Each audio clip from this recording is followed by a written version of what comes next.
On 13th of January 2026, UGC published their regulation, which they named as Equity Regulation.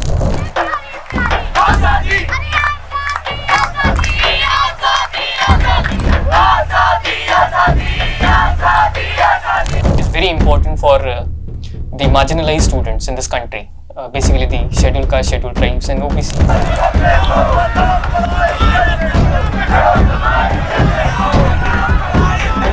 They are again pushing this false case narrative to uphold a culture of caste discrimination.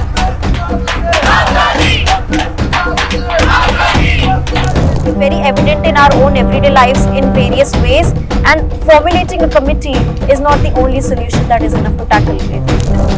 A small group in the street was claiming that our unity is being threatened, our right to discriminate is being snatched away. We are seeing that these institutions now are becoming the modern agrara, where the caste-based discrimination is fully ingrained in the structure itself.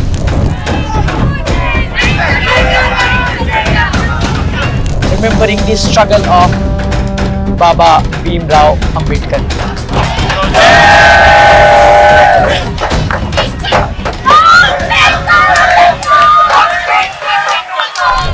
It was the fight of Radhika Vemula and Abida Tadvi, the mothers of Rohith Vemula and Payal Tadvi, who fought in the courts to ensure that no other children should go through and should be murdered, institutionally murdered under this Brahminical regime, under Brahminical institutions. Like their children were forced to die or institutionally murdered. This is basically also a culmination of what Radhika Amma, the mother of Rohit Vemula, and Payal's family has done. For long, when marginalized students were being killed in the campuses. They were harassed, they were hounded, they were killed in the campuses, and these students their lives were nothing for the Savarna professors, the Savarna administration. But since after the death of Rohit Vemula, there has been a consciousness amongst the marginalized student that we should protest against this barbaric and uncivilized functioning of the Savarna ecosystem. So this is also a culmination of that. This is also a culmination of the community which has been oppressed for so long. Under this pressure and the demand of Rohith Act, of implementation of Rohith Act by student movements and by these people who fought for it, the UGC was compelled to release these regulations. Basically, these UGC guidelines are technically peanuts. So the government is giving us not anything major. Because there are several demands which are not included in those guidelines, but then too we see the meltdown of the Savarna students. We see how the Savarna students are reacting. They are reacting it on the grounds, and they are reacting in all the social media platforms, saying this is something which is discriminatory for them. And what discrimination are they talking about? When the communities like SC, ST, OBCs have faced the whole discrimination for almost 3,000 to 4,000 years, these people are talking about discrimination. It states that the head of the institution would be the chair, would be heading the equal opportunity cell also, which means the vice chancellor. Now we are aware that most of the vice chancellors, most of the head of institutions are upper caste people. Very few, very rarely is a head of institution coming from marginalized community.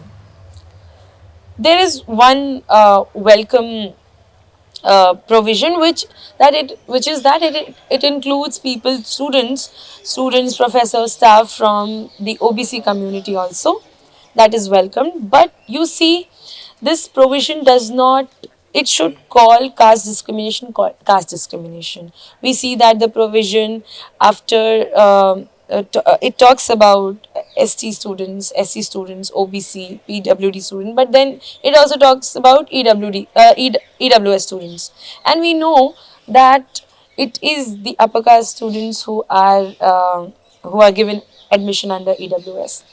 One of the things which comes to my mind is that they are talking about some false case of SRCC, where they are talking that some Dalit students proposed a Savarna woman, and then since she didn't accept his uh, proposal, the Dalit student threatened her to file a false atrocity.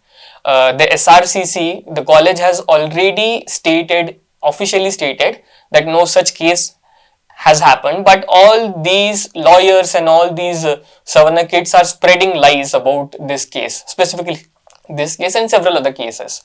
You see, these people are talking about false narratives, false cases. So, as a woman, I can say that we have a history where even sexual harassment, when laws were being provided for prevention of sexual harassment, the same narrative was pushed that there would be false narrative, a false case. But we see that people are being killed. I've said it earlier, but I'll repeat it that Hariom Valmiki, a Dalit man, was killed in UP by a mob and they falsely accused him of stealing and they killed him. In Kerala, a Dalit person was assumed to be a Muslim migrant and killed. These are false cases. So many Muslims are killed by mobs. Basically the oppressor caste are primarily undemocratic.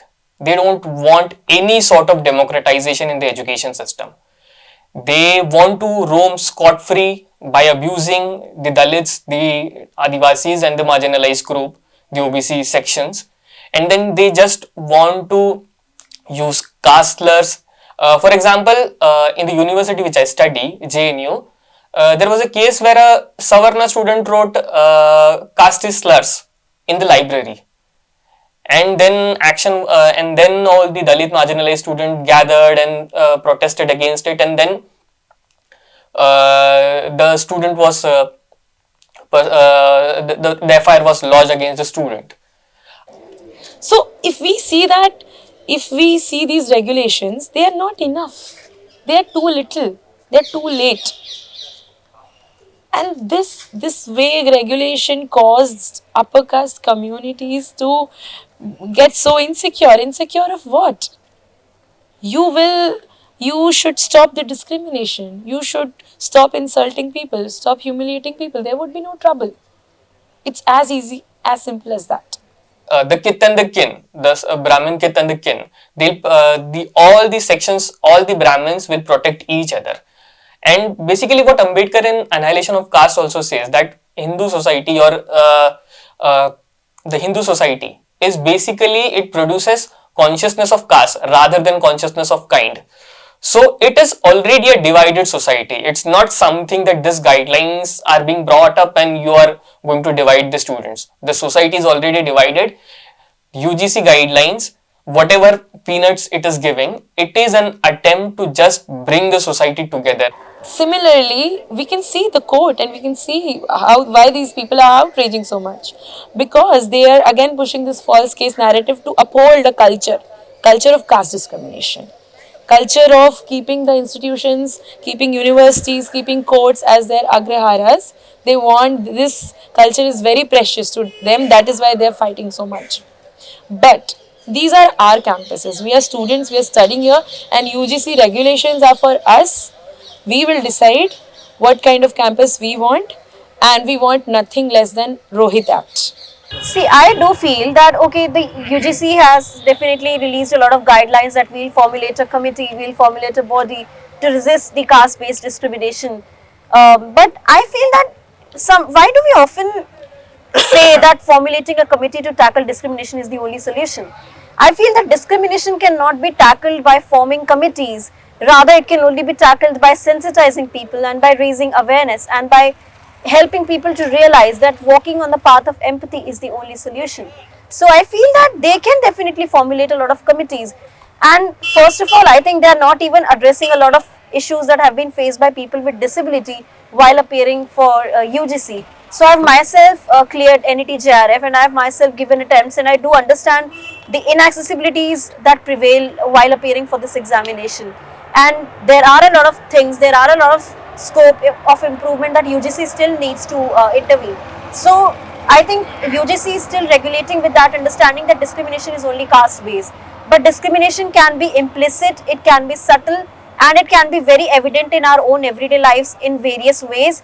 And formulating a committee is not the only solution that is enough to tackle it. So these guidelines, what I technically call it as a toothless tiger, because we also know about ICC, the complaint committee for women. It is also a toothless tiger. Basically, the complaints are being given, but no action is taken against the sexual harassers. So similarly, this will also happen in UGC.